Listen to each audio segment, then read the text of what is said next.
안녕하십니까? 뭔가 여자분들의 사연만 가득한 곳에 제가 이렇게 글을 쓰려고 하니 부끄럽네요.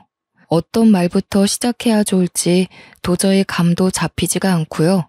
간단하게 저를 소개하자면 저는 경기도 외곽에서 주물 공장을 운영하는 아버지 밑에서 일을 배우고 있는 30대 후반 남자입니다. 생긴 게 멀끔하거나 잘생긴 게 아니라 그런지 연애도 사실 몇 번 못 해봤고 만났던 여자도 다 짧게 스쳐간 인연입니다. 용기 내서 고백을 해봐야 키도 작고 얼굴도 못생긴 남자랑 누가 만나주겠습니까? 늘 항상 차이기만 반복하니까 어느 날부턴가 여자를 만나야겠다는 생각조차 안 들더군요. 당연히 외로움에 시달려서 뭐 이것저것 안 해본 게 없습니다. 주위에서 소개팅도 몇 번 시켜주었고, 그런데 제가 학창 시절에는 좀 찌질했거든요. 일친 친구들한테 빵 셔틀도 하고 많이 맞기도 해서 상당히 소심한 성격을 가지고 있습니다. 그러다 보니 애프터 신청도 잘 못하고 여러모로 연애하기에 좋은 스타일은 아니죠. 생긴 거에 자신이 없다 보니까 헌팅 같은 건 꿈도 못 꿨습니다. 그런 거 아시나요? 길 지나가면 제가 네 남자친구다 이러면서 저 무시하는 이야기들도 들려오고 누가 봐도 매력이 없는 남자이다 보니까 제 팔자의 결혼은커녕 여자친구도 없겠구나 하면서 포기하면서 살았습니다. 제가 중매업체도 등록해보고 했는데 이거 순 장사 속들만 내비치고 좋은 여자 소개도 안 시켜주더군요. 괜히 수백만 원 돈만 버린 거지 뭡니까. 거기다가 연결이 어찌어찌 되어봐야 죄다 돌싱해 애가 하나둘은 기본인 여자들만 나오더군요. 저는 초혼인데 말이죠. 그래서 그걸로 업체에 따지니까 제 수준에 맞는 여자가 그 정도래요. 요즘은 뭐 남자들도 성형하는 추세고 다들 하나같이 잘 꾸미고 다니는데 제 행색이 그렇지 않다고요. 꾸미는 것도 해본 사람들이나 잘하는 거지 저 같은 사람들은 꾸밀 줄도 모르는데 어떻게 합니까? 이러나 저러나 여자 한번 만나보겠다고 돈도 많이 썼지만 결국에는 제자리 걸음이죠. 동네가 좁고 한평생을 여기서 살다 보니까 옆집이건 뒷집이건 앞집이건 다 아는 사람들이거든요. 그러니 그 안에서 결혼하기도 참 쉽지 않았습니다. 이미 동네 여자애들은 죄다 결혼했거나 서울로 떠나버렸으니까요.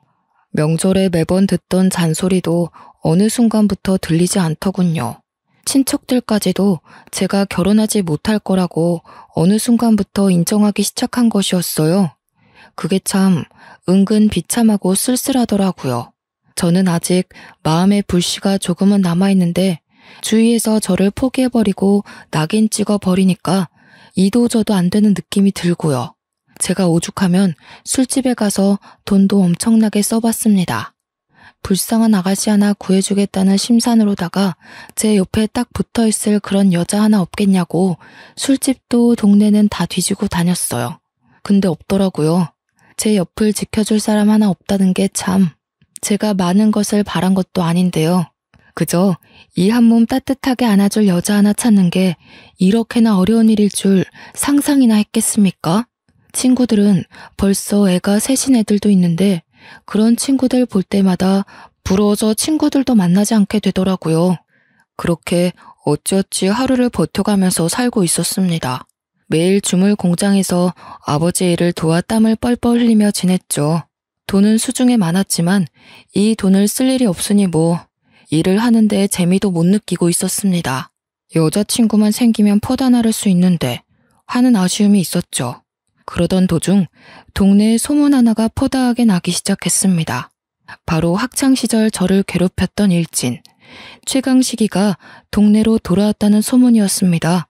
강식이는 정말 힘도 세고 키도 컸던지라 동네에서 최강 포식자라고 불리우던 놈이었습니다. 저는 그 놈이랑 눈도 마주치지 못할 만큼 힘없는 초식 동물이나 다름없었죠. 강식이 그놈이 고등학교를 겨우 졸업하자마자 사업을 하겠다고 서울로 올라가서 근 17년을 동네에 내려오지 않았던 놈입니다. 여기가 경기도에 속해 있긴 하지만 외곽이라 거의 시골이나 다름없거든요. 한번 서울에 간 아이들은 절대로 돌아오고 싶어 하지 않는 동네란 말이죠. 동네가 좁고 소문이 빠르게 퍼지는 만큼 강식이가 서울에서 망하고 이 동네로 쫓겨오듯 이사를 왔다는 소문이 났습니다. 사업이 망해도 얼마나 망했으면 야반도주했다는 소문까지 들리더군요. 아무리 지금은 별 볼 일 없는 놈이 됐다고 하지만 학창시절의 트라우마는 생각보다 깊게 작용하고 있었습니다. 저는 그놈에게 뜯긴 돈도 많고 얻어맞기도 많이 해서 그런지 마주칠까봐 무서워서 동네 돌아다니기를 피하고 있었습니다. 최대한 공장에서 집, 집에서 공장, 그렇게만 움직이고 다니다가 아버지 심부름을 하러 철물점에 외근을 나갔습니다. 원수는 외나무 다리에서 딱 만난다고 하잖아요. 물론 제가 그놈의 원수가 될 쪽도 아니긴 했지만요. 철물점에서 볼일을 보고 옆에 있는 커피집에 가서 커피를 사서 가려고 하는데 거기서 딱 마주치고 만 거죠. 옛날 일은 다 잊어버린 건지 저를 보고 반갑게 야, 김진수 아니냐 하면서 인사를 하는데 얼마나 놀랐는지 모릅니다. 저한테는 저승사자나 다름없는 놈이었거든요.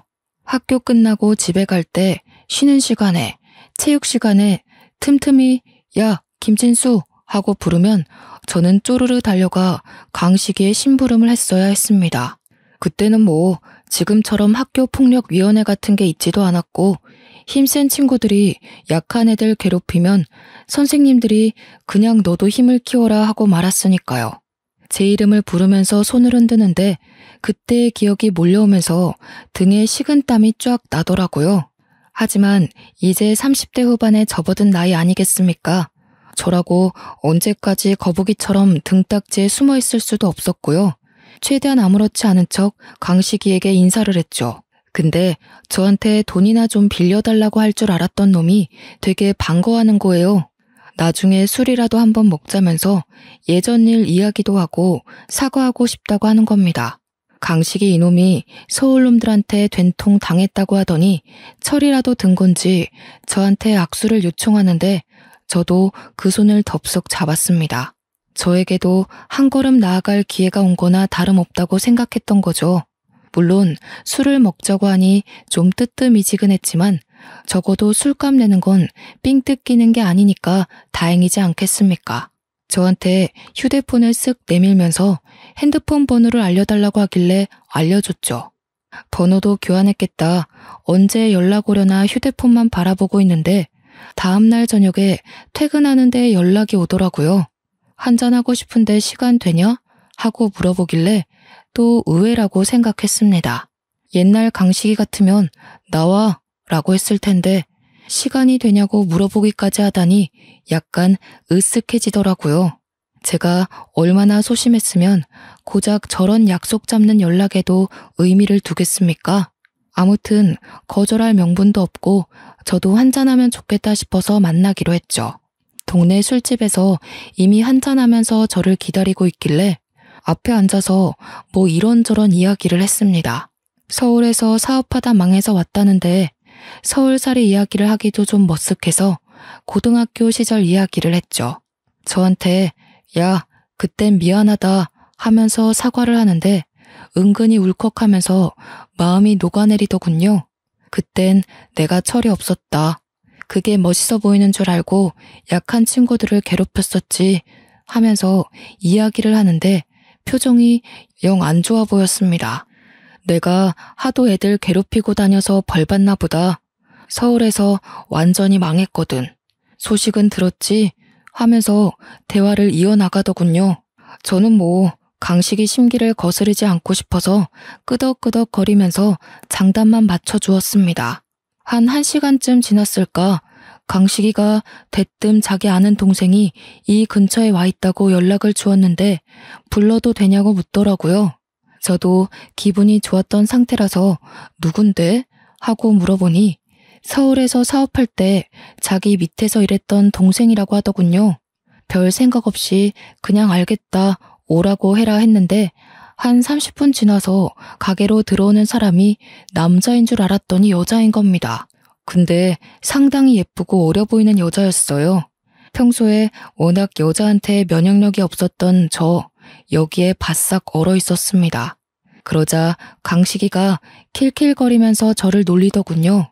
고등학교 시절에도 완전 쑥맥 찌질이었는데 아직도 그러고 있냐면서 편하게 해라 하는데 편해지나요?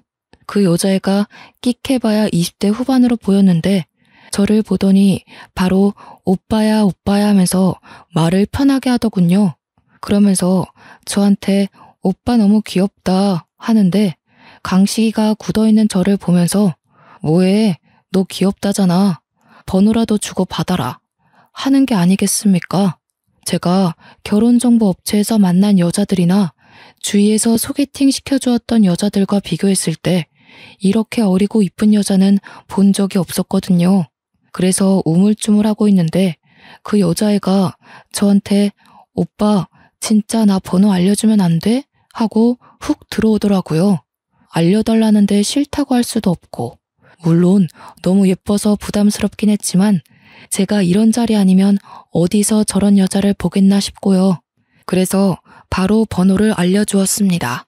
그러더니 자기가 원래는 서울에 사는데 여기 볼 일이 있어서 자주 온다고 만나면 밥이라도 한 끼 사달라고 하더군요. 남는 게 돈인데 제가 못 사줄 이유가 있겠습니까?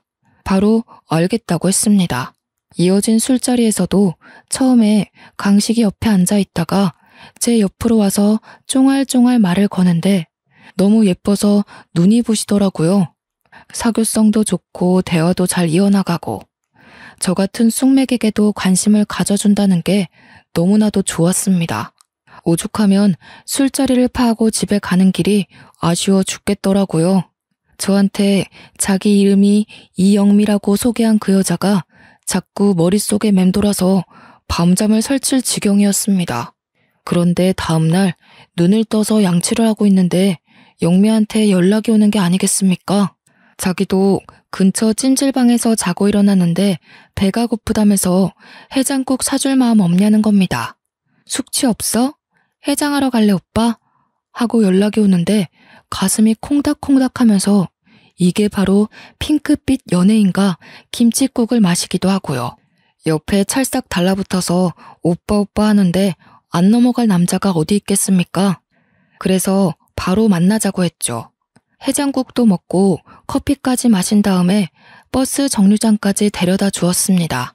집에 서울인데 버스 타고 지하철 타고 가려니 벌써 지친다고 하길래 저는 큰맘 먹고 택시 타고 가라고 15만 원을 쥐어주었습니다. 택시비 그 정도면 충분하지 하니까 많이도 준다고 제 어깨를 찰싹 때리는데 제 심장을 때리는 것 같은 기분이었어요. 호구라고 욕해도 뭐 어쩔 수 없죠. 그만큼 마음에 들었던 여자니까요. 택시가 와서 태워 보내는데 창문을 쓱 열더니 저한테 오빠, 나 오빠 만나러 또 와도 돼? 하고 묻는 겁니다. 그래서 당연히 된다고 언제든지 보러 오라고 나 할 일도 없고 여자도 없고 취미도 없다고 막 줄줄이 늘어났죠. 누가 봐도 관심이 있다고 대놓고 표현한 거나 마찬가지 아니겠습니까? 그러자 영미가 알겠다고 또 보러 오겠다고 하더군요. 그 뒤로 진짜 주말마다 저희 동네에 와서 저를 불러내는데 너무나도 행복했습니다. 강식이와 영미, 저 이렇게 셋이 만나서 동네 술집이란 술집은 다 돌아다닌 것 같네요. 셋이 만나도 제 옆에 찰싹 붙어앉는 영미를 보면서 저와 마음이 같은 건 아닐까 생각도 했고요. 그런데 영미가 저한테 어느 날 셋이 말고 둘이 보면 안 되겠냐고 하더라고요. 그래서 아 그래? 그럼 둘이 만날까? 하고 연락을 했는데 은근히 강식이한테 미안하고 찝찝한 겁니다. 그래서 강식이에게 연락을 했어요. 영미가 둘이서 보고 싶다고 하는데 둘이 만나도 되겠냐고요. 그러니 강식이가 저한테 그러더라고요. 그걸 왜 자기 허락을 막고 앉아있냐고. 남자답게 데이트 신청하라고요. 강식이까지 저를 응원해주는 분위기라 저는 용기를 내었습니다. 영미에게 데이트 신청을 했고 영미는 좋다고 주말에 오겠다고 했습니다. 제가 차가 있거든요. 그래서 영미를 데리러 가기도 하고 서울 집까지 데려다 주기도 했습니다. 서울에서 데이트를 하기도 했고 영미와 단둘이 보내는 시간이 점점 길어지게 되었습니다. 서울에 밤늦은 시간에 내려다주고 집으로 올라가는 영미의 손을 탁 붙잡았는데 영미가 곤란해하더라고요. 자기는 집에 들어가서 자야 한대요. 부모님이랑 같이 산다면서요. 아쉽지만 밤에 들어가야 한다는 여자를 제가 어찌 붙잡을 수 있겠습니까? 만리장성이야 언제든지 싸울 수 있다는 생각에 영미를 그렇게 집으로 보내주었죠. 그렇게 한 3개월을 만나니 영미가 저한테 투정 아닌 투정을 부리더군요. 나 오빠 자주 만나고 싶은데 집이 서로 너무 멀어서 힘들다. 나 그냥 오빠네 동네에 원룸 월세라도 하나 얻을까? 하는 겁니다. 저야 완전 땡큐 아니겠습니까? 호시탐탐 외박할 기회만 노리고 있었는데 우리 동네에서 자취를 시작하면 너무 좋죠. 그래서 큰맘 먹고 제가 신축 오피스텔을 하나 얻어주었습니다. 동네 원룸들이 죄다 낡기도 했고 보안도 별로 좋지 않아서 신축에다가 평수도 좀 있는 오피스텔이라 비싸긴 했지만 얻어주었습니다. 방이 분리형 원룸으로 되어 있어서 영미가 지내기에 딱 안성맞춤이라고 생각했거든요. 제가 오피스텔을 얻어두었다고 하자 영미가 너무너무 좋아하는 겁니다. 저희 집이랑 걸어서 15분 거리기도 했고 예상치 못하게 집까지 얻어주니 오빠 정말 통 크다 하면서 좋아하더라고요. 이렇게 좋아할 줄 알았으면 진즉에 물어보고 하나 해주는 건데 하는 생각도 했죠. 다음 수순이야 당연히 뻔한 거 아니겠습니까? 정식으로 간보는 사이 말고 사귀는 사이가 되었고 강식이도 저희를 진심으로 축하해 주었습니다. 저한테 한턱 쏘라고 하길래 진짜 비싼 밥도 한 끼 대접했습니다. 저한테 은근히 결혼하게 되면 명품 정장이라도 하나 사줘야 하는 거 알지? 하고 이야기하길래 당연한 거 아니냐고 걱정 말라고 했죠. 결혼이라니 드디어 30대 후반에 10살이나 어린 여자 만나서 결혼까지 하는 건가? 제 행복회로가 엄청나게 돌아갔습니다. 그렇게 사귀는 사이가 되고 한 6개월쯤 흘렀을까요? 아무리 오피스텔에서 자주 본다고 해도 영미가 본가인 서울에 일주일에 3-4번은 가야 하니까 떨어져야 하는 날이 오잖아요.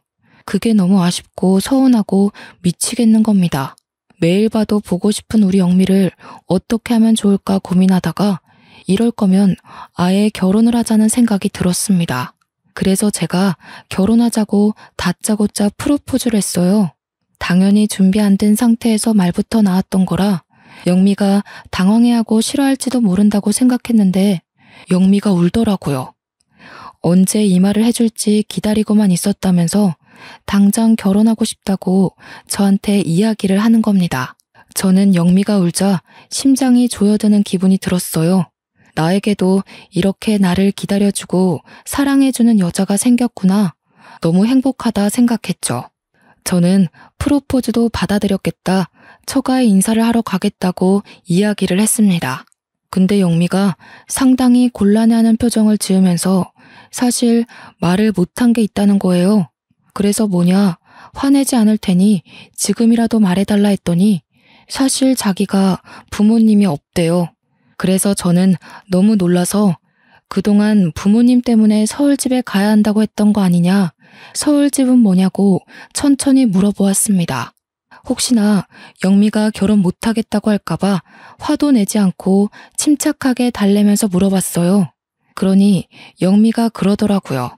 사실은 부모님이 일찍 돌아가셔서 이모네 집에서 눈칫밥 먹으면서 살고 있다고요. 갑자기 마음 한구석이 너무너무 아파오면서도 의문이 들더군요. 그럼 오피스텔에서 쭉 지내지 뭐하러 이모 집에 눈칫밥 먹으러 갔었냐고 했습니다.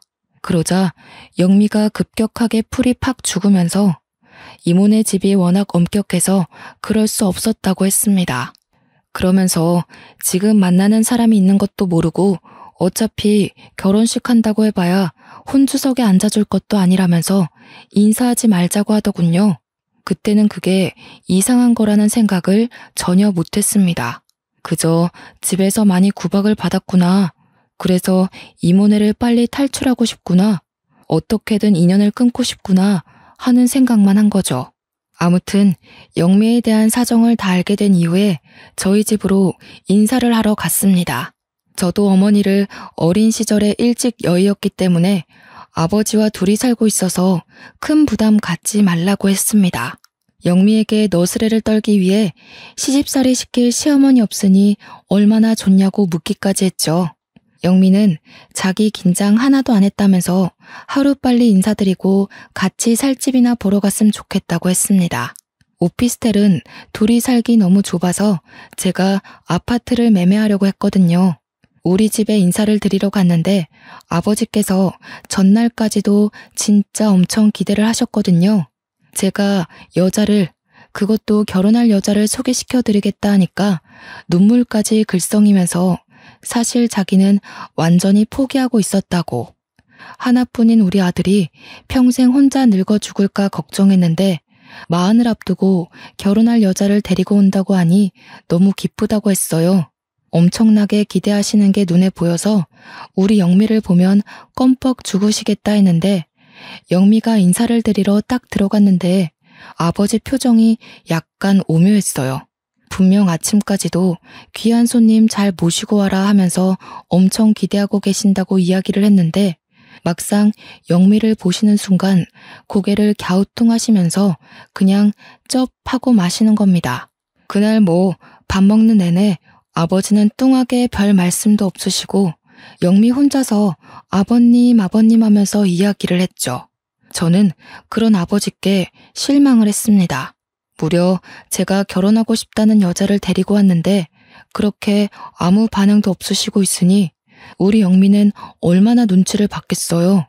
아버지 아들인 저도 눈치를 보고 있었는데 우리 영미가 속으로 환대받지 못하고 있는 건 아닐까 하고 상심하고 있다 생각하니 얼마나 속이 상하던지. 저는 영미를 오피스텔까지 데려다주고 집으로 돌아와서 아버지께 조금 화를 냈습니다. 어떻게 제가 결혼하겠다고 데려온 여자한테 그런 반응을 하실 수가 있어요? 저 너무 서운합니다. 하면서 이야기를 하니 아버지께서 저를 흘겨보시는 겁니다. 그러면서 어디서 만났냐? 술집에서 만난 여자냐? 하고 물어보는데 심장이 턱 멎은 듯 했어요. 어떻게 예비 며느리한테 그런 말을 하실 수 있냐고 술집에서 만난 여자 아니라고 했죠. 물론 첫 소개는 술집에서 이뤄지긴 했지만 아버지가 말한 의미가 그 말이 아니잖아요. 그래서 강식이 소개로 만난 여자고 번듯하게 서울에서 직장 생활도 하던 사람이라고 대꾸했습니다. 아버지는 강식이가 누군지 한참 생각하시더니 저한테 어휴 속도 없는 새끼라면서 강식이가 소개해준 여자가 멀쩡하겠냐고 하더군요. 저는 아버지가 그렇게 편협한 생각을 가지며 사시는 분인지 몰랐습니다. 너는 참 보는 눈이 쥐똥만큼도 없다. 착하긴 뭐가 착한 애야? 딱 보니까 술집에서 굴러먹던 여자 같던데. 처음 보자마자 살가운 척하면서 아버님, 오빠 하는데 수상하더라. 저런 애랑 진짜로 결혼하겠다고? 저는 아버지가 저런 이야기를 하시는 게 정말 이해가 안 가고 너무나도 서운했습니다. 당연히 좋아하실 줄 알았는데 반대를 하시니까 당황스럽기까지 했고요. 저한테 아주 난리다 난리야 하는데 정말 어떻게 갈피를 잡아야 할지 모르겠더라고요. 하지만 제 인생의 영미가 아니면 두 번 다신 여자를 만날 수 없을 것 같다는 느낌이 들었고 우리 불쌍한 영미의 울타리가 되어주어야겠다고 생각했어요. 그래서 저는 아버지께 그냥 원래의 마음대로 결혼하겠다고 했습니다. 아버지가 그 말씀하신 거 후회하게 해드리겠다고 우리 영미가 얼마나 착하고 참한 아이인지 아버지께 보여드리겠다고 했죠. 제가 또 고집이 똥꼬집이라 아버지께서도 더는 별말 안 하셨습니다. 속으로는 내심 알고 계셨을 거라 생각합니다. 제가 영미 아니면 여자를 더는 못 만날 것 같다는 걸요. 이왕 결혼하겠다고 불도저처럼 밀어버린 거 저도 오피스텔로 들어가 같이 부대끼며 살아볼까 했습니다. 아버지께서 반대하신 이유로 약간 껄끄러워서 피하고 싶은 마음도 있었거든요. 근데 영미가 또 그건 싫다고 하더라고요. 아직까지는 방구도 트고 싶지 않고 화장실 가는 소리도 들려주고 싶지 않다고요. 벌써부터 신비로움이 떨어지면 일찍 정 떨어지는 거 아니냐고 죽어도 싫다고 하길래 서운했지만 알겠다고 했습니다. 저한테 끝까지 예쁜 모습만 보여주고 싶다고 하는데 싫어할 남자가 어디 있겠나요? 영미와 저는 분주하게 보냈습니다. 틈틈이 연락 오는 강식에게도 결혼을 준비하고 있는 과정도 다 말해주고요. 식장도 잡고 옆 동네에 유명하다는 스튜디오에서 결혼식 사진까지 다 찍었고요. 메이크업 준비까지 완벽하게 했죠. 그런데 오피스텔 단기 계약이 끝나가는 시점이 오고 말았습니다. 계약 자체를 1년으로 단기로 잡기도 했고 제가 영미와 만난 지 벌써 1년이 다 되어가는 시점이라니 감회가 새롭더군요. 계약을 연장할 거냐고 묻는데 결혼식이 코앞이고 집을 어차피 구하려고 마음먹었으니 비우겠다고 했습니다. 저는 큰맘 먹고 아파트 전세 계약을 했습니다. 원래는 매매를 하려고 했지만 예상치 못하게 아버지께서 은근 반대를 하고 나서시는 바람에 돈이 모자라서 전세를 얻게 되었죠. 이 근방에 워낙 매매가가 저렴하긴 했지만 그래도 대출을 받아서 허덕이고 싶은 마음은 없어서 그동안 모아두었던 적금을 깨부셨습니다. 그러고 나니 전세 가격 정도는 너끈히 해결할 수 있는 돈이 생기더라고요. 영미에게도 계약한 집을 보여주니 눈물을 흘리더군요. 이렇게 큰 아파트에서 살게 될 줄 꿈에도 몰랐다고 하면서 평생 소원이 아파트에 사는 것이었대요. 우리 영미 꿈이 참 소박하기도 하지. 고작 아파트에서 사는 게 꿈이라뇨. 우리 신혼집을 한바탕 자랑하고 난 다음 영미의 짐을 그쪽으로 옮기라고 전해주었습니다. 당연히 너무 좋다고 난리난 와중에 저한테 집 명의는 누구 명의로 했냐고 슬쩍 물어보더군요. 그래서 전세라서 누구 명의든 상관없지 않냐고 단문하니 고개를 끄덕이더군요. 약간 서운해하는 눈치라 제가 웃으면서 2년 뒤에 매매할 때는 공동 명의로 해주겠다고 하니까 활짝 웃었습니다. 저는 그런 영미의 얼굴을 보고 전세 계약을 하러 돌아다닌 시간이 아깝지 않다고 생각했죠. 이제 부부가 되고 2년을 더 살다 보면 매매 계약할 때 공동명의 못 해줄 이유가 있겠습니까? 더 좋아져서 아예 우리 영미 이름으로 집을 사주고 싶어질지도 모르는 거죠. 영미는 저한테 2년 뒤에 집을 살 수 있는 거냐고 물었고 저는 전세 계약이 끝나면 돈이 어느 정도 모아질 거고 그럼 가능할 거라고 했습니다. 이모네 집에서 눈칫밥을 먹으며 살았던 기억이 있어서 그런 건지 자기 집에 대한 욕심을 좀 부리더군요. 저한테 찝찝거리는데 너무 마음이 아팠습니다. 그 뒤로 영미와 저는 오피스텔에서 작은 짐부터 하나둘 옮기기 시작했습니다. 영미가 혼자서도 충분히 할 수 있다고 했지만 곱디고 온 우리 신부 손을 힘들게 해서야 되겠습니까? 제가 열심히 영미와 함께 짐을 날랐고 큰 짐만 남겨두고 있었던 상황이었습니다. 큰 짐은 제가 천천히 옮겨주겠다고 했더니 영미가 자기가 옮겨도 된다고 하더라고요. 작은 용달차 하나 불러서 옮기면 된다고 하길래 일단 알겠다고 했죠. 제가 아버지 주물 공장에서 일을 하고 있지 않겠습니까? 주물 공장에서 주물틀을 만들면 그걸 전국 각지로 보내는데 그때 저희가 용달차를 이용합니다. 저희 집 물건을 배송해다 주시는 형님이 한 분 계셔요. 그 형님이 최근에 마누라가 무슨 투자를 잘못하는 바람에 빚이 조금 생겼다는 이야기를 들었었거든요. 아버지께서 워낙 자기 사람을 아끼시고 돈 쓰는 걸 아까워하지 않아서 급한 빚을 대충 갚아주셨다는 이야기도 들었죠. 그래도 여전히 갚아야 할 것들이 남아있어서 요즘 생활이 힘들다는 이야기를 건너 들었습니다. 저는 그 형님에게 바로 전화를 했어요. 우리 애비 마누라 짐 옮기는 거 용달차로 도와주시면 일당 두둑하게 챙겨드리겠습니다 하니까 좋다고 하시더라고요. 요즘 근데 아버지 덕에 일이 많이 늘어서 너무 바쁘다고 혹시 빈 시간이 내일 밤밖에 없는데 괜찮겠냐고 했어요. 때마침 다음날 저녁에 우리 영미가 이모 집으로 가는 날이라 저는 괜찮다고 했습니다. 영미가 요즘은 횟수가 많이 줄어들긴 했지만 그래도 이모 집에 2, 3주에 한 번씩은 가고 있었거든요. 영미 혼자 고생하는 것 같아서 정말 마음 아팠습니다. 눈칫밥 먹는 이모 집에 혼자 가서 뭘 하고 있을지, 제가 인사를 드리러 가겠다고 해도 말리는 걸 보면 정말 보통 분들은 아니신 것 같은데 말이죠. 차라리 잘 됐다 생각하고 영미가 없는 동안 집을 말끔히 비워두어야겠다고 결심했습니다.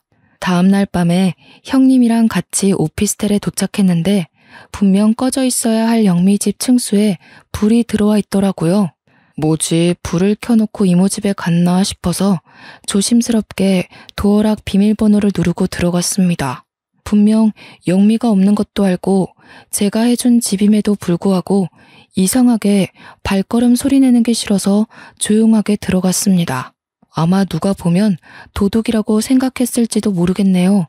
분리형 원룸이라 거실과 벽이 살짝 막혀있는 구조였는데 거실에 분명 아무도 없는데 안쪽에서 소리가 나더라고요. 평형이 아무리 커봐야 원룸이니 소리도 다 들리고요. 남자와 여자가 대화를 나누고 있는데 형님에게 쉿 하고 손짓을 하니 형님도 침만 꿀꺽 삼키시더라고요. 목소리를 집중해서 들어보니 영미와 강식이가 아니겠습니까?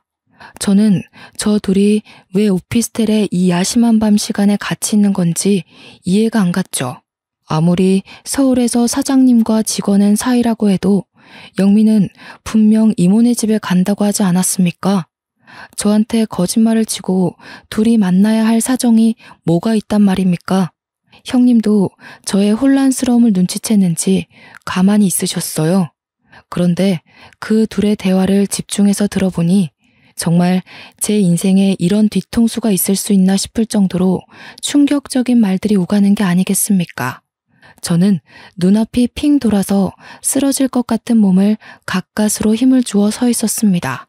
야, 전세를 네 명의로 해달라고 하고 전세금을 들고 튀면 되는 일인데 무슨 매매까지 간다고 귀찮게 그래? 2년만 기다리면 공동명의로 매매를 해준다는데 당연히 그게 나은 거 아니야? 야, 이 멍청한 거사.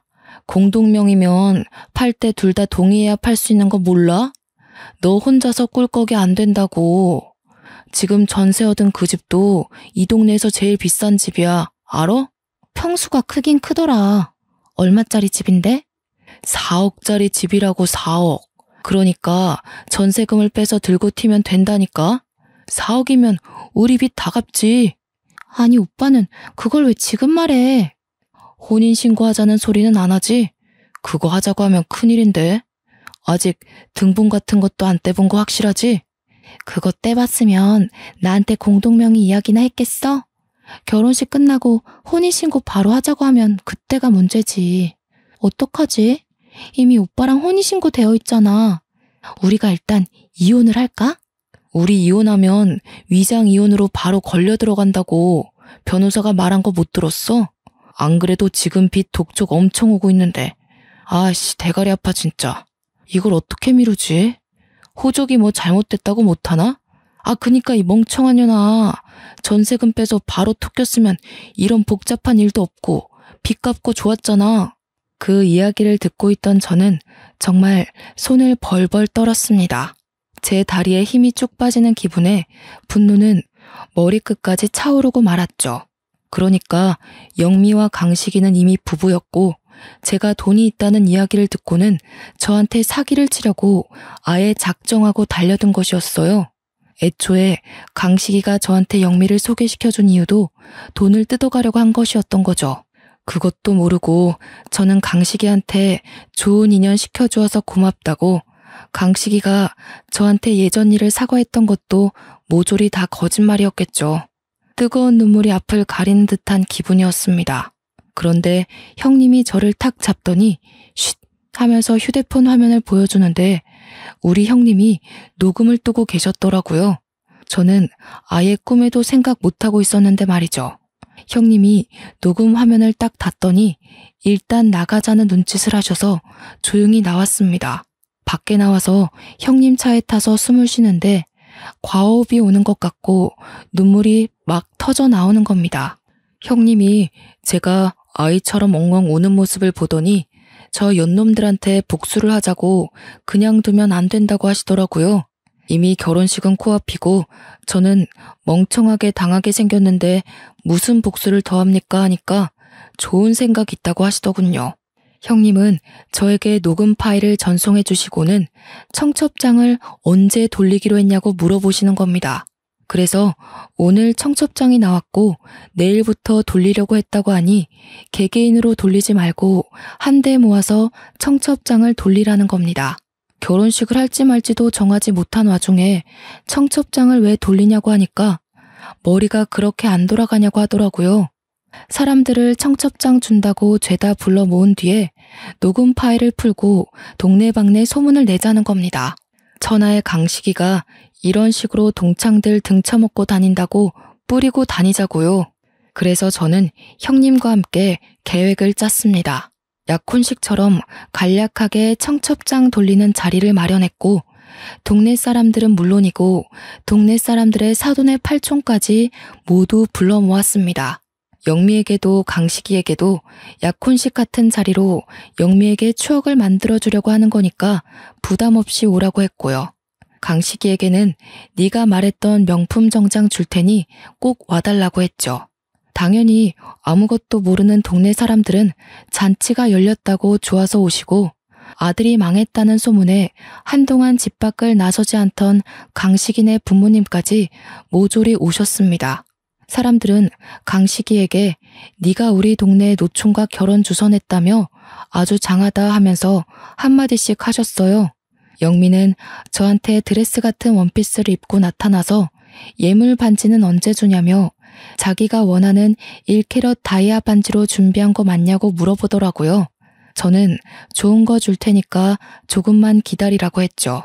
동네 사람들이 득식을 하게 모여들었고 다들 축하의 말을 전해주고 있는데 제가 마이크를 들고 이야기를 시작했습니다. 동네 사람들 모두 이렇게 모여주셔서 감사합니다.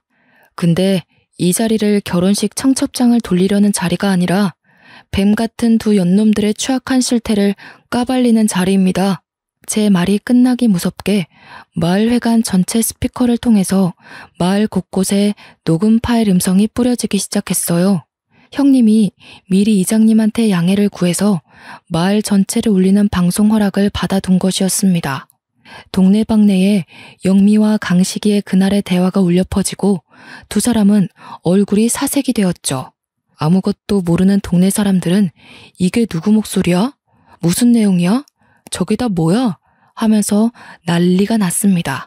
그래서 저는 다시 마이크를 들고 모든 전말을 이야기하기 시작했습니다. 저도 얼마 전에 알았습니다. 최강식과 저의 결혼하려던 이영미가 사실은 부부였다 이 말입니다. 제가 가진 돈이 탐이 나서 둘이 짜고 이 일을 벌인 겁니다.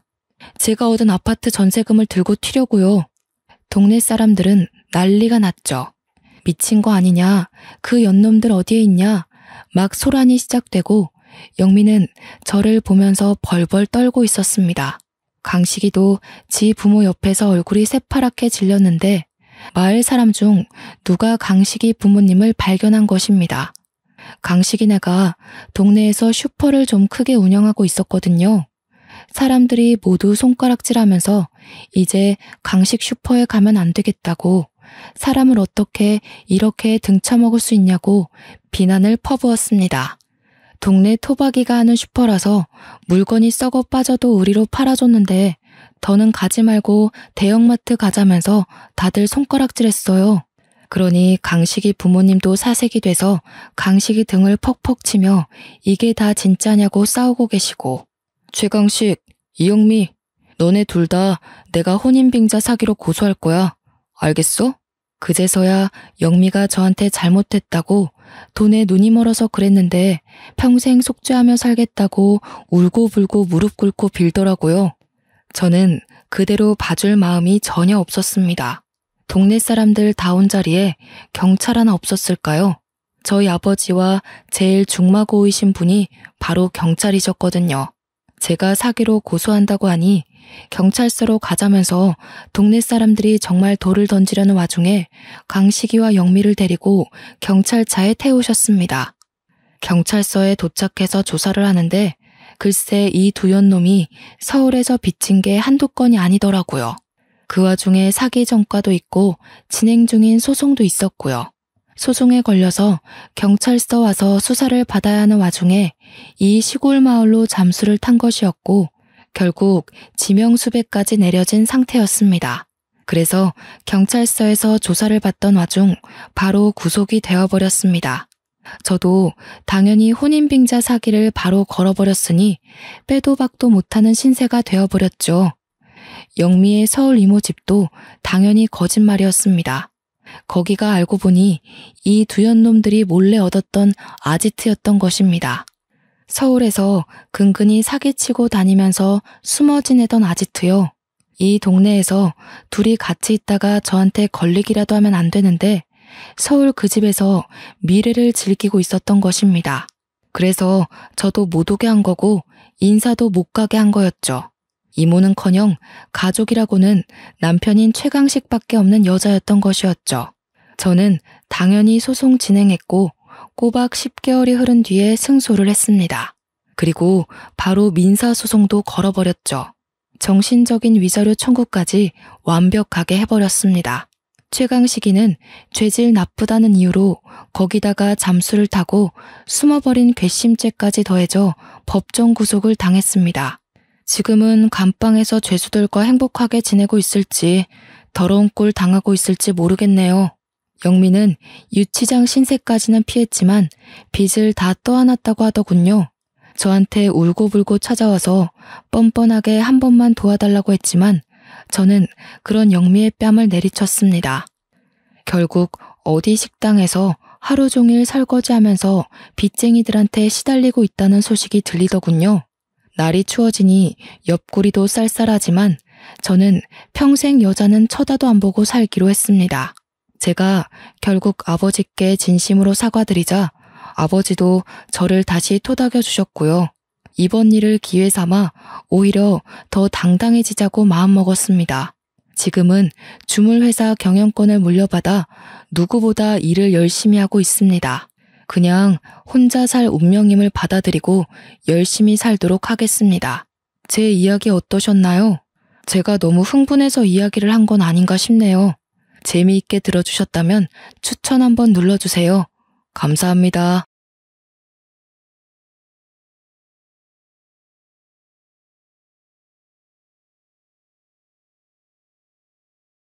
안녕하세요. 저는 이혼녀 꼬리표를 달기 전 과부가 되어버린 새댁입니다.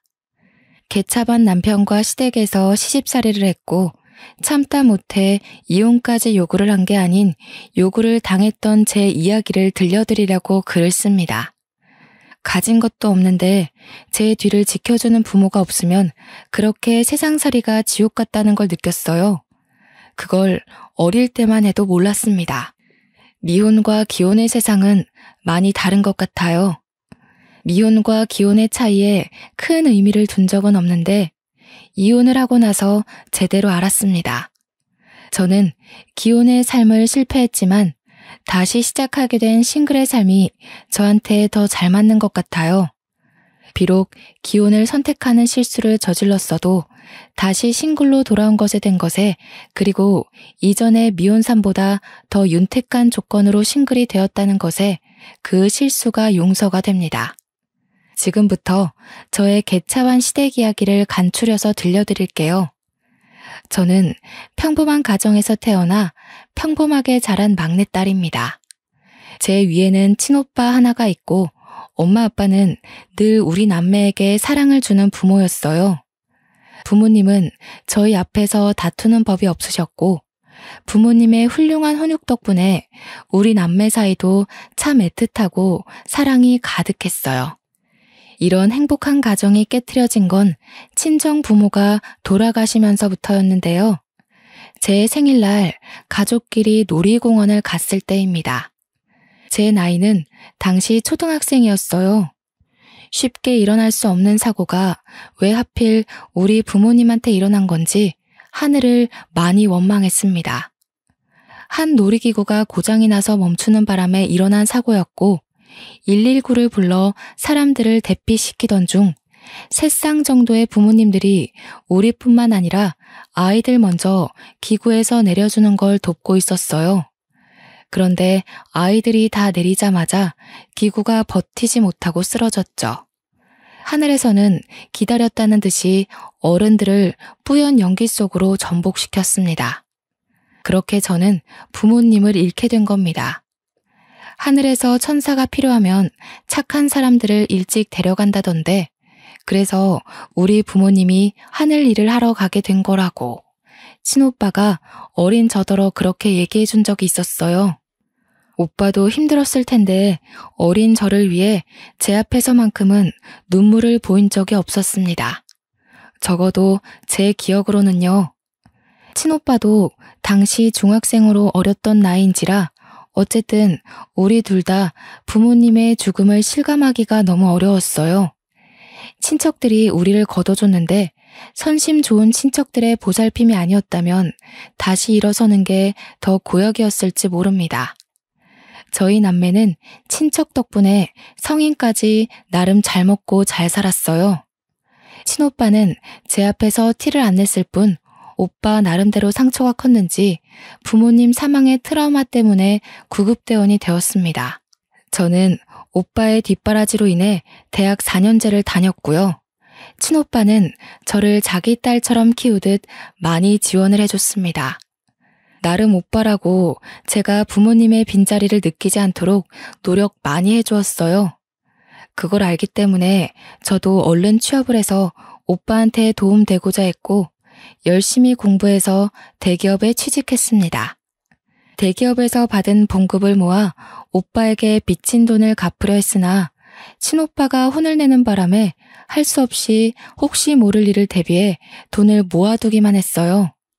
부모님이 없는 세상에서 살아야만 하는 건 정말 지옥이나 다름없는 일이었지만 이보다 더 지옥 같은 일이 있다고는 상상하지 못했습니다. 그게 바로 결혼이었어요. 다들 이렇게 사는 건지 결혼을 하면 당연히 감수해야 되는 건지 그건 모르겠습니다. 그냥 저한테는 결혼이 다신 가고 싶지 않은 길이라는 거예요. 왜 제게 또 시련이 닥치는 걸까?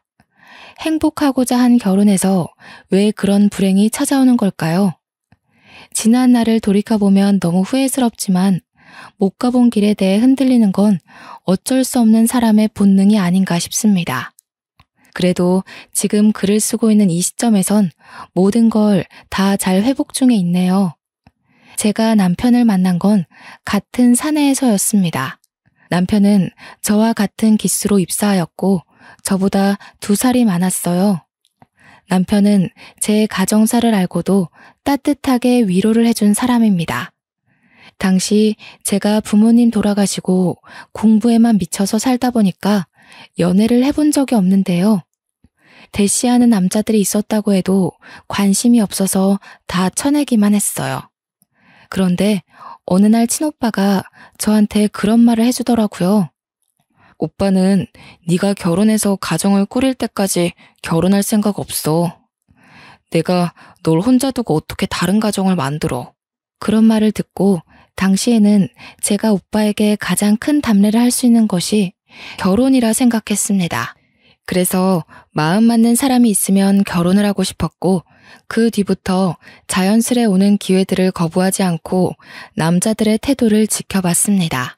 단지 남편을 알기까지 마땅히 결혼을 하고 싶었던 남자가 없었을 뿐이라 결혼을 하지 않은 것도 있었나 봐요. 남편과 사적인 만남이 늘어갈수록 이 사람이다 싶더라고요. 남편이 제게 상냥하고 제 말이라면 다 들어줄 것처럼 모든 걸 다 해줬는데 그런 물질적인 선물보다 제가 남편에게 끌린 건 다른 부분에 있었습니다. 부모님 없는 고아 신세인 저처럼 남편 또한 가정사의 아픔이 있었다는 거예요. 시부모가 재혼 사이라는 겁니다. 재혼 과정에 대한 자세한 내막은 시부모가 말을 안 해줘서 남편도 잘 모른다고 하더군요. 자기 아빠의 재혼이면 무슨 사정인지 모를 수가 없는데 그땐 제가 너무 순진해서 남편을 고지곳대로 믿었습니다. 결혼을 했는데 시부모는 제가 부모 없는 것에 대해 별다른 거부감은 안 보였습니다. 물론 그렇다고 자기 아들의 짝으로 저를 환영을 하는 것도 아니었어요.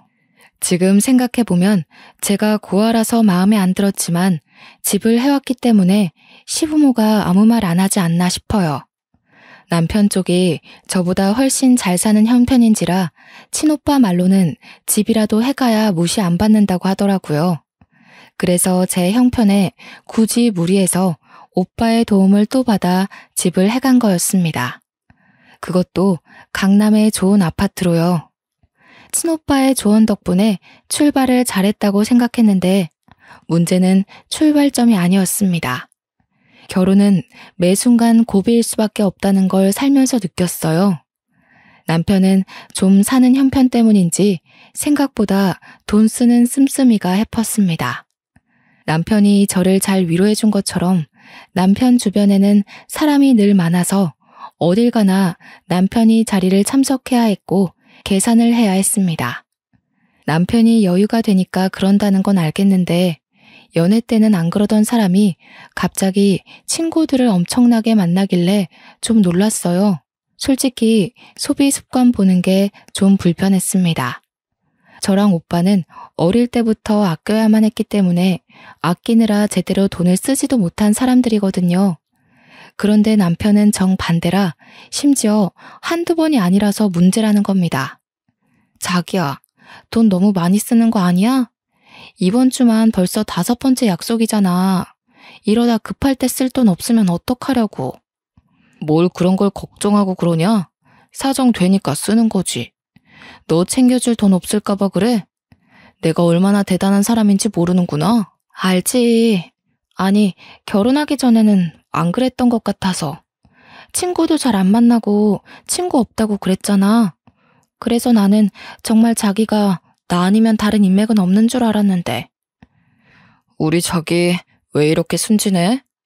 그때는 주변 인맥 끊고 너한테만 신경 쓰느라 그랬지. 내가 우리 와이프 얻으려면 그 정도는 집중해야 될 거 아니야.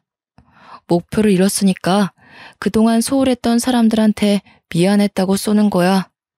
큰 인물이 되려면 대인관계가 다 자산이거든. 남편은 자기 원래 이런 사람이었다고 저한테 다 맞춰주느라 저한테만 소비를 했던 거라고 했습니다. 몰랐던 사실이었지만 남편이 저를 위했던 마음도 그리고 자기 인맥을 관리하는 마음도 나쁜 게 아니라 좋은 마음으로 하는 건데 이 이상 더 말리기가 좀 그랬어요. 그러면서 남편이 저보고도 연애하느라 못 만났던 인맥들 관리하라고 하지만 저는 딱히 그럴 필요성을 잘 못 느끼기도 했고 공부만 했던 사람이라서 친구가 없기도 했습니다. 그냥 그러려니 남편의 말을 넘겼죠. 근데 문제는 남편의 소비 습관이 시부모를 쏙 빼닮았다는 겁니다. 남편이 돈을 잘 버는 거지 시부모는 그저 그런 형편이었거든요. 남편의 용돈 때문에 풍족하게 살 수 있었던 것뿐이라는 거 저도 결혼 전에 남편이 말해줘서 알고 있습니다. 시부모 사는 아파트도 제가 해온 신혼집보다 집값 낮다는 것도 알고 있고요. 남편은 회사를 다니면서도 작게 투자한 곳이 많아서 저보다 수익이 훨씬 많은 사람이었습니다. 시부모는 자기 아들이 손해보는 장사로 결혼했다고 생각해서 그런지 처음에 제가 신혼집을 해왔을 때는 아무 말 않던 사람들이 한 해가 지나니까 점점 입을 떼기 시작하더라고요. 그 시작이 바로 시부의 생신이었습니다. 시부 생신 선물 때문에 시모한테서 전화가 온 날이었어요. 아들은 매달 용돈 주는 것만으로도 우리가 이미 선물 받은 거나 다름없다. 그래서 아들한테 더 부탁하긴 면목이 없고 너한테 따로 시애비 선물 기뜸해 주려고 연락했어. 아, 그러세요? 그렇잖아도 뭐 필요한 거 없나 여쭤보려고 연락드리려던 참이었는데 용돈이랑 고민하고 있었거든요. 아버님께서 따로 갖고 싶은 거 있으신가 봐요? 그래도 생일 선물인데 용돈보다는 눈에 보이는 게 좋지 않나 싶네. 다른 축하 파티나 식사 자리는 따로 필요 없고 지갑 하나면 될 것 같은데. 지갑 정도야 사드릴 수 있어서 저는 흔쾌히 알겠다고 했는데요. 시모가 따로 찾아놓은 지갑이 있다고 저한테 보내주더라고요. 그게 바로 제 불행의 시작이었다는 겁니다. 저는 그 지갑 정보를 보고 경악을 금치 못했어요. 지갑이 무려 500만 원짜리 명품 지갑이더라고요. 지갑 하나에 500이라는 것이 놀라워서가 아니에요. 그냥 생신 선물치고는 너무 과한 금액이라서 당황스러울 뿐이었습니다. 저는 시모한테 다시 연락해서 너무 비싼 것 같다고 말씀을 드렸어요. 너는 우리한테 용돈도 안 주고 혼자 벌어먹고 있지 않니? 집 하나 했다고 두 손 두 발 놓고 있으려고 했어? 앞으로도 용돈은 내 아들만 줄 것 같으니 너더러 한 번 해줄 때 크게 해주라는 거야. 어머님, 그래도 500만 원은 제 선에서 좀 힘에 부치는 금액이에요. 다른 선물 뭐 없을까요? 제가 몇십만 원 정도는 가능할 것 같은데요. 몇십만 원? 우리 그런 건 명품 취급도 안 한다. 너가 우리 집 식구 된 지 얼마 안 돼서 모르나 본데 우리 아들 연봉 얼만지 알지? 우리가 재벌이나 다름없어. 사장 사모가 몇십만 원짜리 들고 다니면 사람들이 뭐라고 생각하겠니? 솔직히 시부모 댁이 명품을 들고 다닐 정도로 차고 넘치는 집도 아니었고 명품이 어울리는 사람들도 아니었습니다. 시부모는 남편이 사준 명품 옷이 있더라도 그걸 아낀다며 잘 꺼내 입지도 않는 사람들이에요. 남편 말로는 시부모가 자기 생각해서 용돈 달라는 소리도 잘 안 한다길래 남편이 알아서 시부모 용돈 챙겨주는 거라고 했거든요.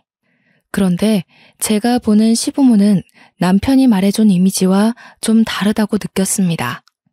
욕심이 없는 사람이라고요? 글쎄요. 저는 문제가 되기 시작한 생신 선물부터 시부모의 욕심을 눈치챘는걸요. 너도 우리 아들이랑 같이 대기업 다니지 않냐? 우리 아들만큼은 못해도 500만 원 선물에 부담스럽진 않을 텐데. 설마 우리한테 그 돈 쓰기 아까워서 그런 거니? 아니요, 그럴 리가요. 아무래도 큰 돈이다 보니까 남편이랑 상의해서 결정해야 될 것 같아요. 아버님 첫 생신 선물인데 신경 써서 준비할 테니 걱정 마세요. 우리 아들한테 상의를 하긴 뭐래. 그럼 그게 아들이 사주는 선물이지 며느리로서 주는 게 아니잖아. 너한테 더 안 바랄 테니까 시애비 선물 그거 하나 딱 해줘라. 500만 원, 돈이 없어서가 아닙니다. 그냥 처음부터 이렇게나 값비싼 선물을 사드리면 그 다음엔 더 비싼 걸 사야 될 것 같아서였어요. 시모의 첫 부탁인데 남편한테 철저히 비밀로 하라는 시모의 말을 거역할 순 없어서 비밀은 지키되 선물은 다른 걸로 신경 써서 구매를 했습니다. 시부모가 환장하는 명품으로요. 시부 생일날 남편과 함께 시댁으로 동행했고 남편은 잠깐 통화할 때가 있다고 저더러 먼저 올라가라길래 저 혼자 시댁을 들어왔어요. 시모는 제가 선물을 사왔다는 걸 알고 되게 반갑게 반겼습니다. 저에게 속닥거리며 자기가 사오라는 선물을 사왔냐고 시부가 엄청 기대 중이라고 요란 피웠어요. 지갑을 사긴 했죠. 시모가 말한 500만 원짜리가 아니었을 뿐입니다. 저를 끌고 들어간 시모가 시부 앞에서 마치 자기가 칭찬받고 싶어 안달난 사람처럼 자랑까지 하더라고요. 당신 지난달에 명품 지갑 하나 갖고 싶다고 했죠? 우리 새아기가 당신 생각해서 그걸로 딱 사왔지 뭐예요? 제가 따로 연락해서 부탁했다니까요. 난감한 상황이었습니다. 시모의 자랑에 시부는 이미 기대에 찬 눈빛이었어요. 시부가 이 선물을 풀어보기 전에 사실을 말씀드려야겠더라고요. 저는 들뜬 두 사람 앞으로 머쓱하게 웃으면서 시부 지갑 그때 그게 아니고 40만 원 정도의 적당선의 명품으로 샀다고 했어요. 시모한테는 여건이 안 돼서 그렇게 결정한 거라고 죄송하다고 했더니 시모가 그 지갑의 가격을 알고 제 손에 쥐어진 종이 가방을 그 채로 저에게 던졌습니다. 뭐라고? 넌 우리 집을 뭘로 보는 거니? 아니, 시애미를 뭘로 보는 거야? 내 말 귓등으로 들었어? 내가 뭐 재혼했다고 무시하는 거야? 네 시애비가 어떤 사람인데 이런 싸구려를 갖다 줘? 무슨 말씀을 그렇게 하세요? 제가 언제 재혼을 언급했다고. 그리고 싸구려라뇨. 그것도 명품이에요. 근데 어머님, 솔직히 어머님께서 너무 선 넘는 선물을 요구하신 건 맞잖아요. 뭐야? 집 해올 때는 돈 많은 것처럼 유세란 유세는 다 부리더니 시댁에 선물 주는 게 그리 아깝든? 내가 쪽팔려서 어디 모임에서 말이나 할 수 있을지 모르겠다. 시부모는 일을 안 하고 아들 주는 용돈으로 탱자탱자 놀고 있는 사람들입니다. 솔직히 그때 그런 생각을 했어요. 아들 등골 빼먹고 사는 주제에 재벌인 척 한다고요. 참 우스운 꼴이었죠. 하지만 제 속내가 그런 시부모의 성품을 가볍게 이겨낼 정도로 멘탈이 강한 사람은 아니었습니다. 너무 화가 나서 눈물까지 날 지경이었어요. 또한 기분 상해서 저를 보고 쯧쯧거리며 거들떠도 보지 않더군요. 때마침 남편이 들어왔고 남편은 거실에 멀뚱히 서 있는 저더러 왜 그렇게 서 있냐고 물었습니다. 제가 대답을 안 하고 있으니 바닥에 떨어진 지갑을 본 남편은 대충 상황을 파악한 것 같았어요. 아이, 엄마 아빠도 처음? 그래도 며느리가 신경 써서 사온 건데 좀 봤지. 아직 어리잖아. 첫 선물인데 부족할 수도 있는 거를 꼭 티를 냈네. 아들아, 우리 눈높이 알잖아. 우리가 어디 요즘에 돈 100만 원 안 하는 물건 들고 다녔어? 너희 아빠는 다음 주에 골프 동호회 사람들이랑 일본에 놀러 간다고 했단 말이다. 저런 싸구려를 들고 어디 어깨 펼 수 있겠니? 그렇긴 한데 이 사람이 잘 몰라서 그랬을 거야. 친오빠랑 둘이서 힘들게 살았다는 거 알잖아. 엄마 아빠가 이해해줘. 내가 잘 타일러서 다신 그런 일 없도록 할게. 남편이 시부모의 흥분을 잠재우긴 했지만 저한테는 어딘가 불편한 발언들이었습니다. 남편은 마치 저를 문제아로 보는 듯이 말을 했어요. 잘못은 시부모가 했는데 왜 시부모에게 제 행동을 이해시키는지 저야말로 이해가 안 되었습니다. 그 뒤에는 더 어이없어요. 남편은 저를 내버려 두고 시부모 기분을 풀어주려고 애교를 떨면서 자기가 선물 좋은 거 사왔다고 두 손 가득한 짐을 풀어놓더라고요. 시부모에게 옷 한 벌씩 해주는 거였습니다. 저건 저도 몰랐던 사실이에요. 제가 은근슬쩍 시부생신 선물 뭐 해줄까 하고 물어봤을 때는 별말 없었거든요. 이런저런 서운한 게 많았지만 일단 시댁을 나올 때까진 참았습니다. 남편과 시댁에 인사만 드리고 나온 뒤 저는 바로 남편에게 물었죠. 어머님 아버님이 나한테 어떻게 했는 줄 알아? 내가 사들인 지갑 던졌어.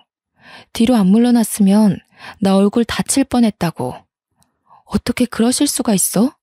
게다가 자기는 거기서 그런 식으로 말을 하면 어떡해.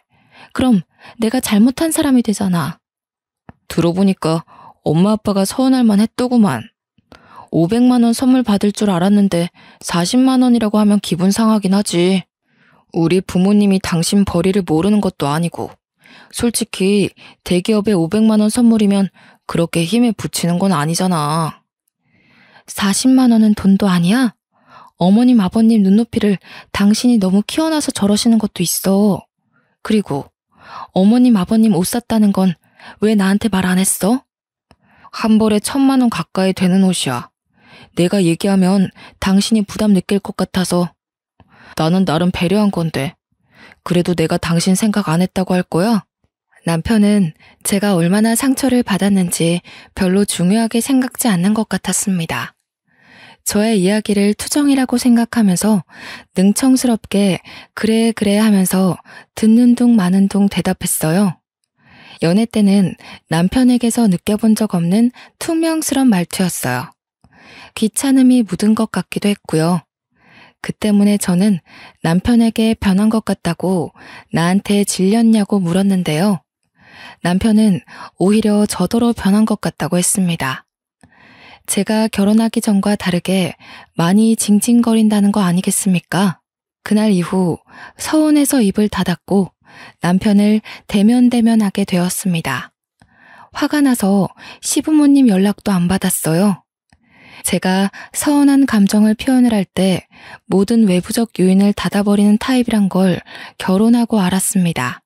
시부모는 제가 3일 연속 연락이 안 되니까 남편한테 전화를 했나 보더라고요. 남편이 회사에서 저와 마주치자마자 조용히 경고를 하더니 퇴근하고 집에 와서는 저희가 완전 싸우게 되었습니다. 엄마 아빠 연락은 왜 안 받아? 시위하는 거야?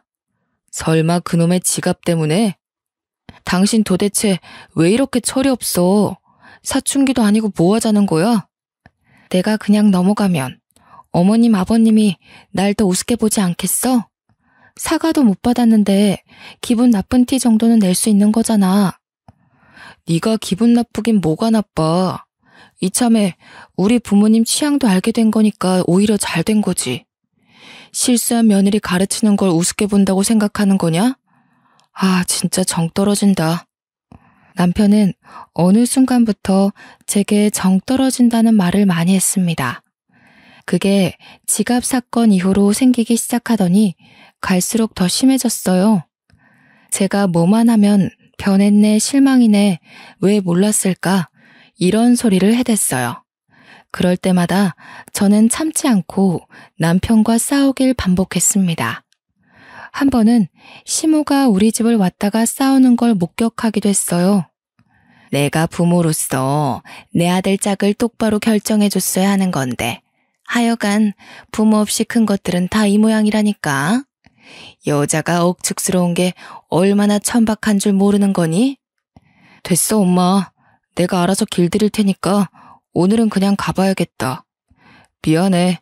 애써서 왔을 텐데 헛걸음하게 만들어서. 당신 무슨 말을 그렇게 해? 내가 당신 애완견이야? 길들이긴 뭘 길들여. 내가 뭘 잘못했다고. 당신이 먼저 우리 오빠 흉 봤잖아. 친오빠의 우직하고 끈기 있는 구급대원 직업을 욕보인 남편에게 따지고 있던 중이었습니다. 그 상황에서도 억울하게 제 편은 없었고 저는 이걸 친오빠한테 절대 말을 할 수 없었어요. 저는 철저히 혼자인 그곳에서 제게서 등 돌린 사람들과 매일같이 겨뤄야 했습니다. 어느 순간부터 남편은 제가 잠에 들 때 집에 들어왔고 같이 겸상한 지가 가물가물할 만큼 사이가 멀어지게 되었어요. 그렇게 화병을 안고 친오빠 생각만 하며 버티고 살던 중 제 분화구가 결국 폭발하게 되는 날이 찾아오게 되었는데요. 제 스트레스가 극에 달했을 때 친오빠가 결혼을 하게 됐거든요. 저는 진작에 친오빠 결혼을 위해서 따로 돈을 모으고 있었어요. 축의금으로 1,000만 원을 준비했었고 결혼식 전날 현금을 봉투에 따로 넣어서 내일 친오빠를 미리 만나서 주기로 약속을 했습니다.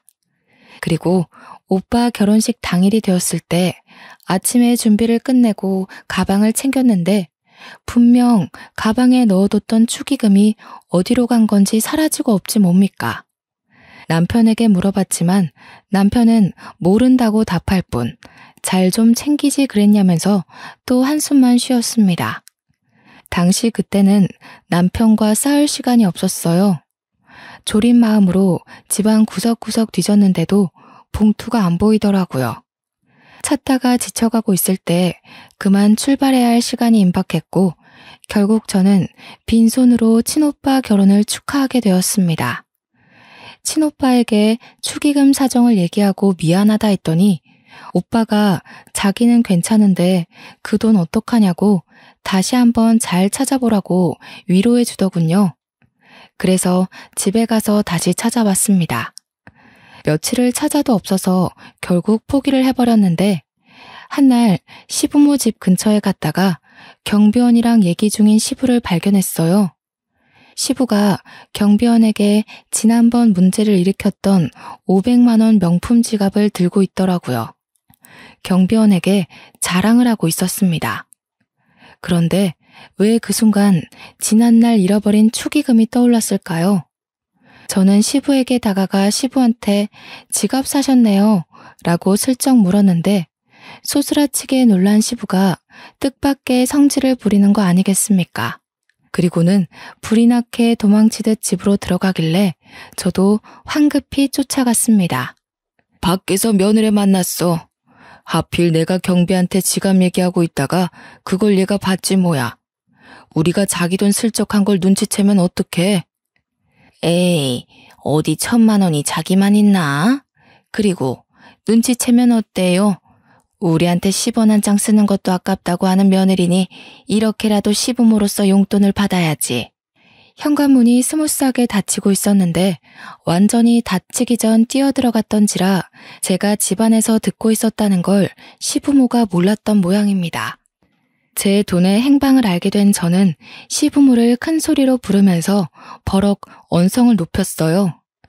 놀란 시부모가 낮아빠지려다 말았는데 이날이 바로 제 분화구가 폭발한 날입니다. 어떻게 그러실 수가 있어요? 저희 집에 몰래 들어와서 제 가방을 뒤지신 거예요? 도둑이세요? 당장 돈 돌려주세요. 안 주시면 경찰에 신고할 거예요. 뭐야? 인정머리 없는 것. 네가 하도 짠순이처럼 돈 아끼니까 우리가 알아서 좀 용돈 탔다. 그러게 네가 우리한테 신경 쓰는 티라도 냈으면 우리가 이렇게까지 했겠어? 죄송하다고 고개 숙이지는 못할 망정 내가 이걸로 도둑 소리까지 들어야 되겠니? 네, 완전 개도둑이죠. 그 돈이 어떤 돈인 줄 알아요? 어머님 아버님이 그렇게 흥청망청 쓸 돈이 아니란 말이에요. 애도 안 하는 짓을 다 늙어서 무슨 추태인 거예요? 살다 이런 사람들 처음 보네 진짜. 뭐? 너 뭐라 그랬어? 감히 시애미한테 도둑? 추태? 여보, 이 애가 정신이 나갔나 봐요. 우리를 우습게 보는 게 맞았다니까요. 야, 내 아들한테 말하면 너 바로 이혼이야. 네, 이혼할게요. 거지 같은 집안 제가 그냥 버리고 말지. 여기서 버티고 살아준 게 제가 아쉬워서 그런 줄 아세요? 저희 오빠가 저 때문에 그만 고생하길 바래서였어요. 그런데 오빠는 아마 제가 이렇게 사는 것에 더 속상할 것 같네요. 이 거지 같은 곳 당장 나가버릴 거니까 제 돈 주세요. 내 돈 달라고요. 목에 핏대를 세우면서 시부모를 잡아먹을 것처럼 악을 썼더니 시부모가 크게 당황하면서 그대로 남편한테 전화를 했습니다. 뒤늦게 남편이 찾아왔고 저는 그 자리에서 남편에게 풀스윙 싸다구를 맞았어요. 누굴 한두 번 손대본 솜씨가 아닌 건지 남편은 쓰러진 저를 멱살 잡고 세워서 흔들기 시작했는데요. 이혼? 네 입에서 그 소리가 먼저 나올 만큼 잘나지 않았을 텐데. 그래, 내가 널 진작에 벌었어야 하는 건데 실수했어. 네가 감히 내 부모님한테 도둑 소리를 해? 너 합의 이혼은 기대도 하지 마. 소송할 거야. 위자료나 준비해. 남편이 저를 패대기 치자 그때 시부가 500만 원 지갑에 내용물을 다 빼더니 저에게 던졌습니다. 우리가 잠시 눈이 멀었다. 이깟 것도 며느리라고. 옛다. 치사해서 안 받아. 이렇게 돈에 미친 여자는 내가 처음 본다. 얼른 썩 꺼져버려. 제가 사준 것도 아니고 훔친 돈으로 산 거면서 저더러 도로 가져가라는 시부의 말이 웃기더라고요. 저는 굴하지 않고 그 지갑을 들고서 다시 시부에게 던졌습니다. 아버님 손때 묻은 건 더 이상 명품이 아니죠. 당신들도 돈이나 준비하세요. 진짜 돈에 미친 여자가 어떤 건지 보여드릴게요. 그래야 저도 그런 욕 먹는 게 덜 억울하지 않겠어요? 제대로 고소해 줄 테니까 기다려요. 내 전 재산을 털어서라도 당신들 쫄딱 망하게 할 거야. 그렇게 저는 집을 떠났고 여전히 친오빠한테 말하지 못했습니다. 그냥 혼자 모텔 잡아 지냈죠. 며칠간 변호사 사무실을 돌면서 소송할 방도를 알아보았습니다. 회사에서 남편을 마주치더라도 저희는 눈 한 번 마주치지 않았어요. 저희 사이를 아는 동료들은 저에게 한 번씩 싸웠냐고 묻기도 했는데 그때마다 저는 숨기지 않고 이혼할 거라고 말했습니다. 그 뒤로 동료들은 더 이상 저와 남편의 어색한 분위기를 질문하는 일은 없었는데요. 이혼을 앞두고 있다는 사실이 소문이 나서 남편 귀에까지 들어갔더라고요. 듣자 하니 남편은 이혼을 확실히 끝낼 때까지 이혼 사정을 숨기려고 했었나 봅니다. 저를 계속 비상구로 따라오라고 울음장을 놓았는데 그때마다 저는 남편을 쌩깠죠. 제게 무시당하는 게 화가 났는지 한 번은 남편이 직원들 눈을 피해서 억지로 저를 끌고 가려고 했던 적이 있었는데 제가 비명을 지르는 바람에 그마저도 실패했었습니다. 그러니까 남편은 저를 단 둘이 마주할 기회가 없었던 거죠. 그 상황에서 저는 매일같이 변호사와 면담을 하면서 소송 준비를 철저히 했어요. 그러나 이게 무슨 날벼락인 건지, 아니 이걸 내게 돈벼락이라고 해야 되는 건지 모르겠는데 저는 어느 날 충격적인 소식을 듣게 되었습니다. 남편이 회사 비상구 계단에서 굴러떨어지는 바람에 사망했다는 거 아니겠습니까? 당황스럽고 놀라운 소식이라서 급히 장례식장을 찾았는데 영정사진이 남편인 걸 보고 그제야 실감을 했습니다. 네가 어디라고 여길 찾아와? 이게 다 너 때문이야. 네가 우리 집 며느리로만 안 들어왔어도 내가 우리 아들을 잃는 일은 없었어. 내 아들 살려내. 우리 아들 살려내라고 이 여우 같은 년아. 불과 2주 전 제 뺨을 친 남편이 죽었다는 게 놀라워서 시모가 저를 원망하는 것도 안 들렸습니다. 이게 무슨 허무한 죽음이란 말입니까? 법정까지 가서 개싸움을 벌이게 될 줄 알고 정말 철저히 준비 중이었는데 죽어버리다뇨. 이건 저와 변호사님이 준비 못했던 변수였습니다. 그때 멍 때리고 있는 제게 시부가 나타나 밀치면서 불결하니까 꺼지라고 욕을 했어요. 집안에 제가 들어와서 망했다고 하면서 울부짖었습니다. 그 정신없는 와중에 순간적으로 제 눈에 들어온 사람이 있었는데요. 직장 동료들 틈에 껴서 조용히 음식을 먹고 있는 젊은 여자였습니다. 그쪽 사람들은 남편 동료 직원이기도 하면서 저의 동료이기도 했기에 몇몇은 저랑 알고 있는 사이였어요. 제가 시부모의 원망을 받고 있을 때 정확히 저와 눈이 마주친 여자였는데 일순간 어딘가 모르게 쎄한 기분이 들더라고요. 그 젊은 여자의 눈빛과 표정이 남편의 죽음을 슬퍼한다고 보기엔 어려웠고 심지어 저를 업신여기는 듯한 분위기를 풍겼습니다. 왜 그런가 했더니 다 이유가 있었더라고요. 남편이 사망했고 저희는 이혼 처리가 안 된 상황이었기에 남편 재산이 제게 상속됨과 동시에 남편 사망보험금마저 제 앞으로 되어 있어서 그 보험금까지 모조리 제게 떨어졌지 뭡니까. 남편이랑 신혼 초일 때 서로 사랑하는 마음에 사망보험금 수익자로 서로의 이름을 써서 계약했거든요. 이 때문에 저는 수익자를 당장 친오빠 쪽으로 돌려놓는 대비를 하기도 했네요. 그런데 이 사실을 알게 된 시부모가 제게 소송을 하는 건 충분히 이해가 되는데 저를 찾아온 또 다른 사람이 있었어요. 바로 장례식에서 본 젊은 여자였죠. 장례식에서 저를 불쾌한 시선으로 쳐다보던 이유가 다 남편 재산 때문이었더군요. 뻔뻔하시네요. 우태 씨랑 하루가 멀다 하고 다퉈놓고 우태 씨 목숨값을 가질 자격이 있다고 생각해요? 그 돈 원래 제 거예요. 우태 씨가 다 제 앞으로 돌리겠다고 했었거든요. 역시나 이 여자는 다름 아닌 남편의 상간녀였던 겁니다. 남편이 제게 정 떨어졌다고 주구장창 얘기할 때부터 시작했던 사이인 듯 했습니다. 그걸 눈치채자마자 저는 몰래 휴대전화 녹음기를 재생했어요. 이미 제 주머니로 떨어진 돈은 수두룩했지만 아직 혼내줄 사람이 더 있는 것 같았거든요. 우태 씨, 사고 나기 직전까지만 해도 나랑 있었어요. 나랑 매일 비상구 계단에서 만났거든요. 우태 씨는 사모님한테 마음 뜬 지 오래예요. 사모님이랑 이혼하는 것도 저는 진작에 알고 있었어요. 갑자기 일이 틀어지는 바람에 우태 씨가 재산이나 보험금을 저한테 못 돌린 거라고요. 그러니까 염치 없이 그 돈 다 먹을 생각하지 마시죠. 주인도 아니면서. 솔직히 자격 없잖아요. 그러게요.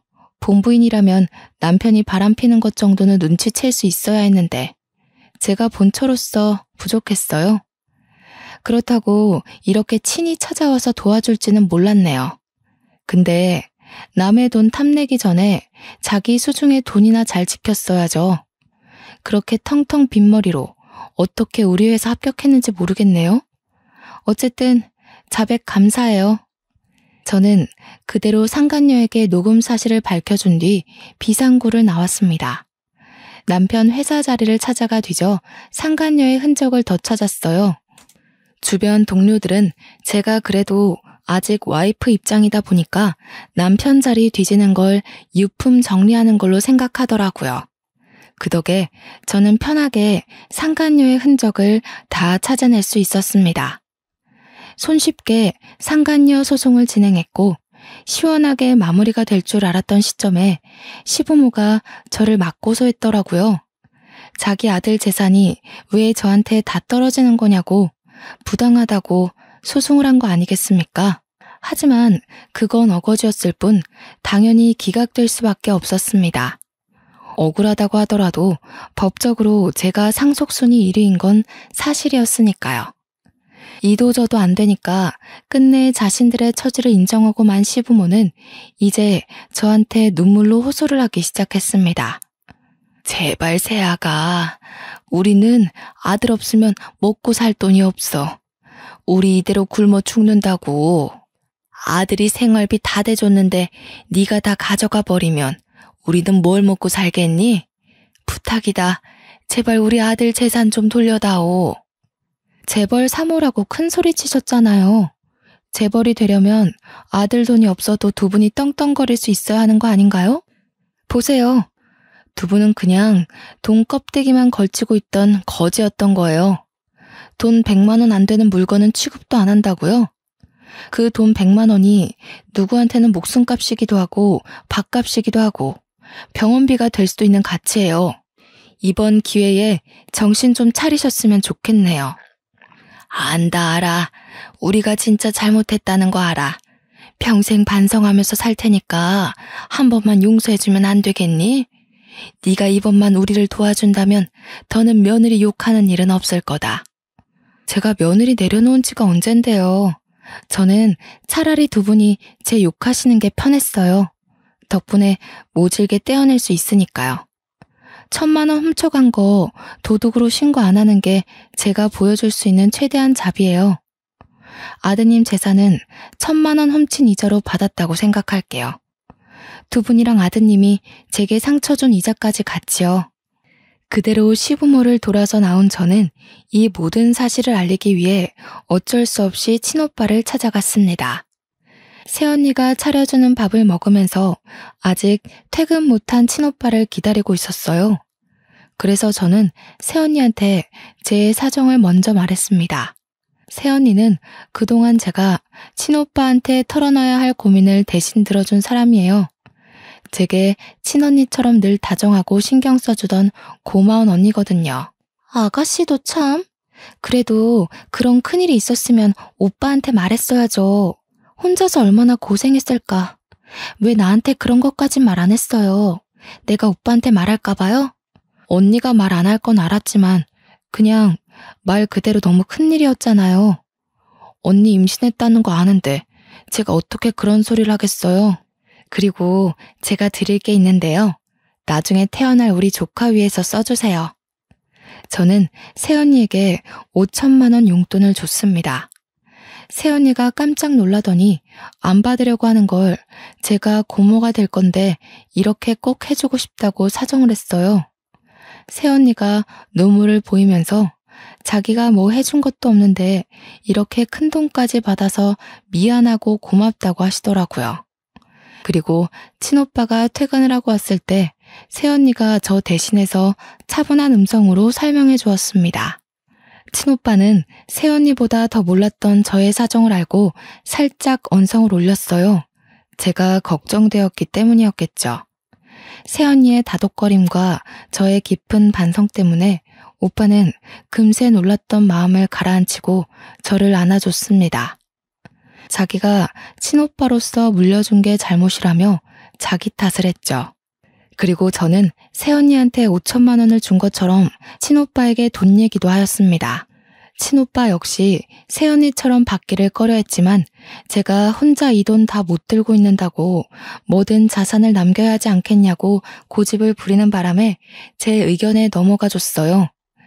남편 덕분에 순식간에 떼부자로 싱글이 된 저는 친오빠한테 빚졌던 마음을 갚는다고 오빠랑 새언니를 위해 더 큰 집을 계약했어요. 둘 다 운전을 할 줄 알기에 차도 한 대씩 사주었습니다. 결혼할 때 진작에 이러고 싶었는데 뒤늦게라도 베풀 수 있어 얼마나 다행이었는지 모릅니다. 지금 저는 친오빠 집에 얹혀 지내면서 새로 살 집을 알아보고 있어요. 친오빠랑 새언니가 집도 넓은데 그냥 같이 살자고 했으나 둘 사이를 방해하는 눈치가 없는 시누이가 되고 싶진 않았습니다. 그래서 근처에 집을 구하는 걸로 합의를 봤어요. 그리고 제가 전화번호를 바꾼 게 아니라서 가끔씩 전 시모한테 문자가 왔는데요. 시모가 시부의 불륜녀였더라고요. 지금 시부가 옛날 버릇 못 버리고 또 바람나서 자기를 버렸다는데 집에서 쫓겨나는 바람에 시모가 갈 데가 없다고 하지 뭡니까? 그리고 늙은 나이에 일할 데도 없고 능력도 없어서 단순 노동을 하는 것 같더라고요. 시모가 자기는 이런 데서 더 일 못한다고 저더러 계속 재산 3분의 1만 달라고 하길래 스팸 처리해버렸습니다. 정말 개판인 사람들이 아니지 않나요? 제가 어떻게 저런 호랑이 굴에 들어갔는지 모르겠네요. 아무것도 모르고 들어간 게 어쩌면 다행이라고 생각해야겠어요. 원래 시부모가 개차반인 사람들이었지만 시부모에게 들은 욕 중에서 아직까지 제 마음에 남아있는 말이 있었는데요. 바로 부모 없는 자식들은 다 이 모양이냐는 말이 유독 강하게 남아있어요. 괜히 하늘에 계신 엄마 아빠를 욕먹게 한 것 같아서 그게 결국 제 탓 같아서 자책을 하기도 한답니다.